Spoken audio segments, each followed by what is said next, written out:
것이 갖는 약간의 부정적인 면이라고 할 수도 있는 것. 그러니까 특히 이제 헬스케어 프로페셔널을 얘기하는 그러니까 누군가를 돕는 일을 하는 사람들의 직업 정체성에서 지켜야 될 어떤 태도 같은 게 있는데 그런 부분들에 대해서 굉장히 좋은 교육 자료라는 생각이 드는 경우가 있습니다. 원래 그렇게 헬스케어 프로그램을 직접 진행하는 그런 전문가분들이 이렇게 환자하고 이렇게 정신적으로 긴박되거나 이렇게 자기동일화가 강하게 일어나나요? 그러니까 이 영화가 이제 그 부분을 굉장히 드라마타이즈 하고 있어요. 근데 사실은 이제 그러면서 이제 그 앞부분에서는 자기 부인인 양 팬타지를 갖기도 하고 자기가 그 행위를 한 자기가 건축가인 것 같이 혼자 생각하고 이런 부분들이 있듯이 우리가 이제 간호사, 의사, 사회사업과 심리 상담하는 분들, 사회복지사 이런 분들이 대부분 저희가 슈퍼비전을 하면서 그런 직업을 선택할 때 갖는 심리 중에 하나가 남을 돕는 일을 한다는 것인데 제가 이제 슈퍼비전을 하거나 사례를 보면서 꼭 얘기하는 게 그러니까 뭔가 누군가 도와줘야 되겠다라는 사명감은 굉장히 큰데 그러다 보면 물에 빠져버리는 일이 생긴다. 그러니까 우리가 이제 물에 빠진 사람을 도울 때 당신이 정말 엑스퍼트가 아니면은 도리어 네가 빠져 죽는 수가 있다. 그렇기 때문에 당신의 삶을 사적 삶을 세이브를 해라라는 얘기들을 하는데 이제 그런 부분들에서 이제 심리 쪽에서 얘기하는 전형적인 얘기가 공감적 과각성이라고 말합니다. 공감적 과각성, 지나치게 각성이 된 거죠. 공감 능력이 그러니까 이 영화에서의 특징이 이제 뭘 얘기한 이 데이빗이 반복해서 자기가 케어하는 사람 마음 안으로 들어가잖아요. 그 사람이 된 거 같이 행동을 하죠. 근데 이것이 전혀 공감이거든요. 그러니까 공감과 동감의 차이를 우리가 조금 이해를 할 필요가 있는데 동감이라는 건 이런 겁니다. 동감은 저 사람 너무 불쌍해 라고 난 옆에 서서 지켜보는 거예요. 저 사람 얼마나 아플까? 얼마나 불쌍하지? 너 뭐 좀 해주고 싶어 라고 생각하는 게 동감. 이 사람에 대해서 내가 좀 안타깝게 느끼는 것. 그게 아니라 공감을 한다는 건 그 사람의 마음이 되보는 거, 그 사람 시점이 되는 거. 그래서 공감이라고 얘기하거든요. 동일화를 시키는 거죠. 동일화하는 거죠.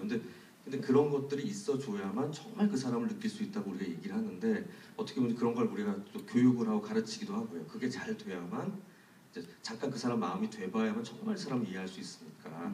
그래서 공감적 경청을 해라 뭐 이런 얘기들을 하기도 합니다.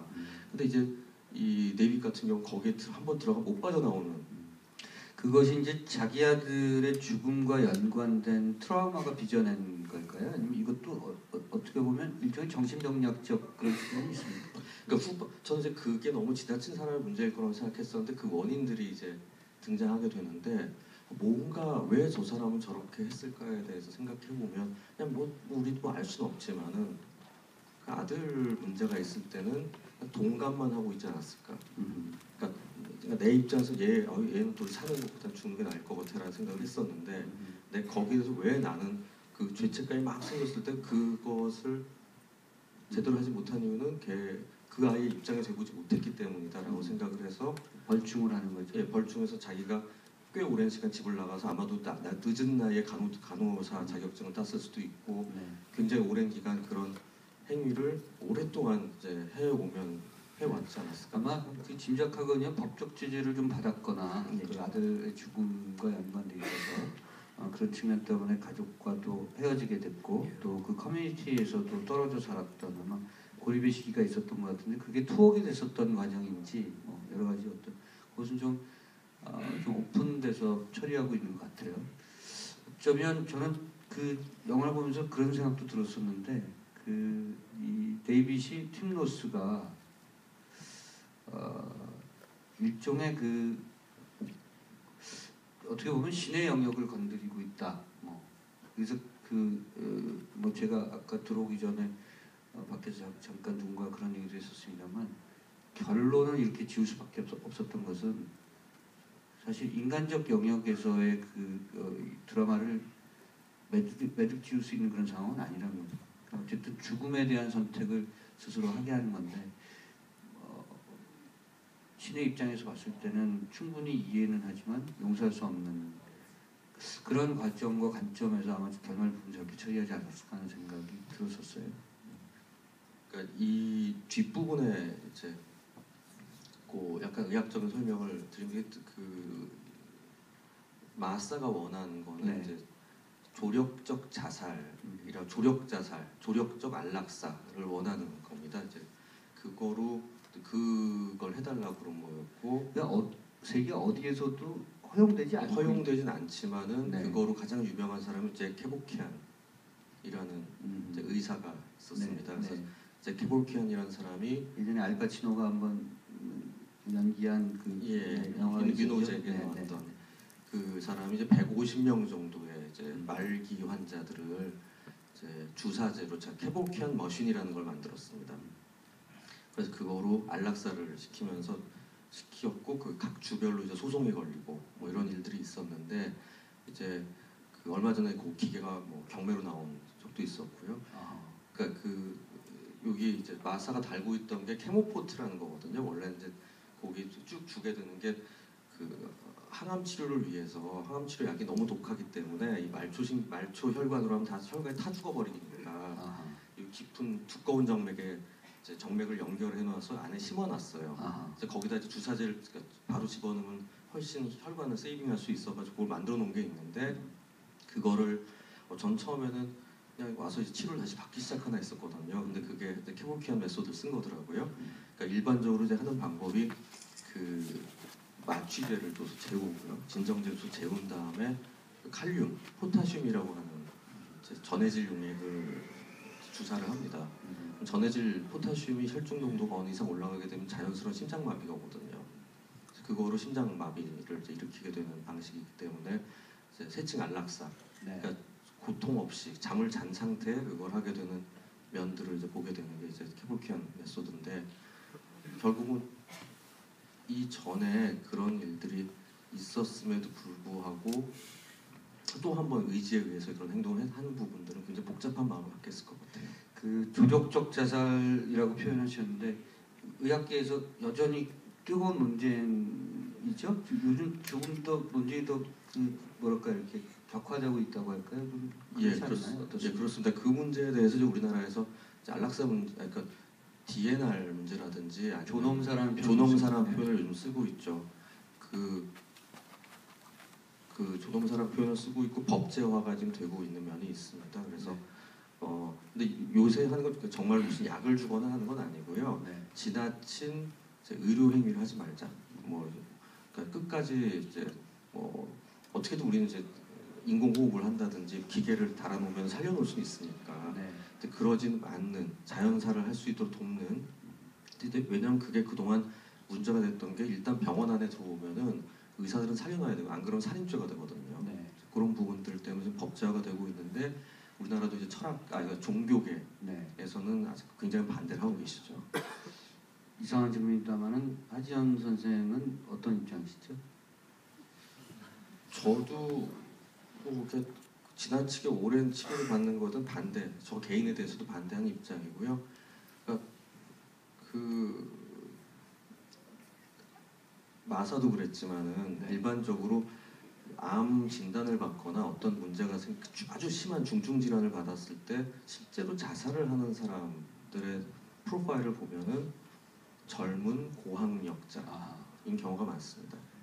그러니까 왜냐하면은 진단받고 나면 앞으로 나의 갈 길이 보이는 거예요. 누가 지금 굉장히 통화를 하시는 건가요? 저기 뒷부분 누구신지 참. 그 크로닉이라는 이 제목에 대해서 이게 의학 용어입니다. 크로닉은 만성이라는 뜻입니다. 우리 만성, 급성 이런 얘기 하잖아요. 그러니까 만성 질환, 반대말은 급성, 어큐트라는 말을 쓰고요. 그러니까 크로닉이라는 말이 이제 갖는 게 사람 지치게 하는 면들이 있는. 여기 나온 4개의 질환이 다 어떻게 보면 만성, 평생 갈 수밖에 없는 질환입니다. 그러니까 인간에게 있어가지고 스트레스를 여러 가지로 나눌 수가 있는데요. 가장 강하지만 급성 단기 스트레스라는 게 있습니다. 예를 들면 지금 제가 앉아서 여러분들 하고 앞에서 처음 본 영화에 대해서 얘기하는 네. 건 급성 단기 스트레스입니다. 예를 들면 하지만 저는 알고 있습니다. 굉장히 스트레스 받지만 저는 그러니까 영화제 내내 이렇게 그 여러분 앞에서 이렇게 한 그런 만성 스트레스거든요. 근데 그렇게 30분 뭐 1시간 안에는 어떻게 끝나겠지라는 마음으로 버티고 있는 거거든요. 네. 근데 만성 스트레스라는 게 그렇기 때문에 어떻게든 우리가 견뎌낼 수가 있는 거고요.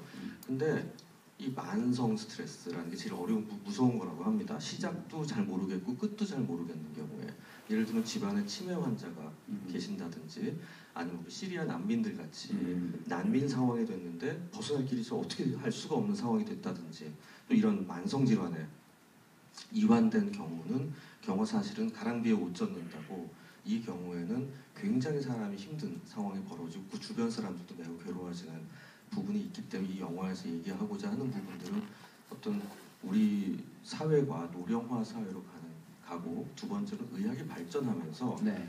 수명 자체는 늘어났지만은 병에 이완된 채로 살아있는 기간이 점점 너무 길죠. 길어지게 된다는 네. 거. 그러니까 대한민국에 지금 생존해 있는 암 환자가 100만 명입니다. 그러니까 암을 진단받은 적이 있는 사람들이. 그래서 제가 학생 때만 해도 암에 대한 정신과 영역에서 그 공부를 할 때는 이런 얘기 들었어요. 보호자가 있을 때 설명을 해줘야 되냐. 보호자가 암 진단에 대해서 얘기할 때 우리 아버지 알려드리지 마세요. 이런 문제 정말 얘기해야 되냐 말아야 되냐.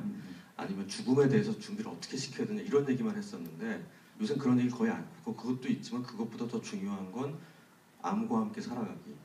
그래서 만성 질환과 함께 살아가기를 어떻게 할 것인가에 대한 삶의 질의 문제를 더 많이 얘기하거든요. 네. 그렇기 때문에 더 이제 만성적 문제라는 부분들이 굉장히 중요한 이슈가 되고 있습니다. 그러니까 이제 그 예전에는 어쨌든 웰빙의 한 10년 전만 해도 웰빙의 시대였습니다만 지금 우리 그 하지원 선생님께서 말씀하신 것처럼 인간의 수명이 20년 정도 인위적으로 늘어났고요. 그런 과정에서 웰다잉의 시대를 맞이해서 죽음에 대한 자기의 판단이 굉장히 철학적으로, 종교적으로, 예. 윤리적으로 굉장히 중요한 시기에 왔다 이런 것들을 보여주는 그런 영화가 아닌가 싶습니다. 자, 여러분들 질문 받겠습니다. 네, 영화에 대한 질문도 좋으시고요. 네, 마이크 갖다 주시겠어요?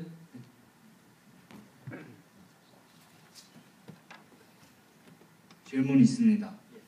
그 개막식 때 그 배우들 다 왔었잖아요.